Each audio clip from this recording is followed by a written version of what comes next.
मुख्यमंत्री प्रार्थी 6 तारिख में प्रधानमंत्री घोषणा करेंगे एमती कौन सी जगह बीजेपी तार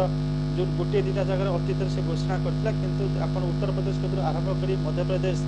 और आप छत्तीसगढ़ राजस्थान देखले कौन सी जगह मुख्यमंत्री प्रार्थी किए घोषणा कर नरेंद्र मोदी चेहरार निर्वाचन लड़ा होता आप देखिए जो ना गुड़ाक अजना अशुणा से ना भर अर्थात तल स्तर जनक से मुख्यमंत्री करते तो बीजेपी हूँ से स्ट्राटेजी बीजेपी केवल मुख्यमंत्री प्रार्थी के घोषणा करे ना प्रायतः माने नॉट एक्जाक्टली सब नुहे प्रायतः घोषणा करे ना जेहेतु प्रधानमंत्री घोषणा कर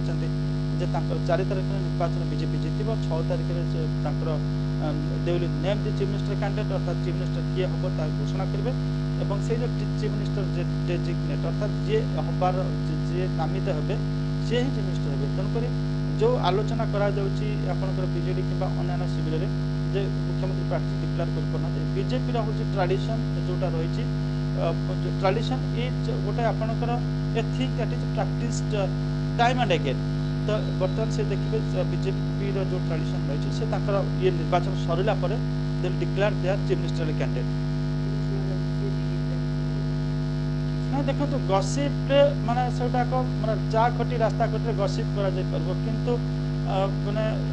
आमे साधारण से ना से डिस्कशन करि परबो नाही बीजेपी रे जे आपण देखिबे ता भीतर बहुत योग्य प्रार्थी अछथि जो माने आपनकर चीफ मिनिस्टर कैंडिडेट किंतु बीजेपी भी एकता प्रमाणित करिछि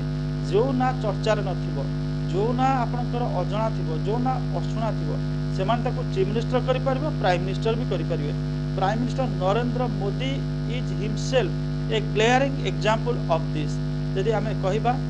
सी जो गुजरात मुख्यमंत्री हेले से पर्यंत भारत बहुत समय लोक जानी नथिले सी गोटे आपंकर दिल्ली में गोटे आजबेस्टस घर जन प्रचारक भाव रोते गुजरात रे निर्वाचन जीतला भारतीय जनता पार्टी ना डिक्लेयर है सी बेड़ी बस्तानी बांधिक सी पूरा से जो आजबेस्टस घर सीधा गुजरात गले मुख्यमंत्री हेले मुख्यमंत्री हो सारापर से जो जी दिन मुख्यमंत्री रहे ता भीतर से जो पारदर्शिता देखले अर्थात जो माने भल भाव जो काम कले जो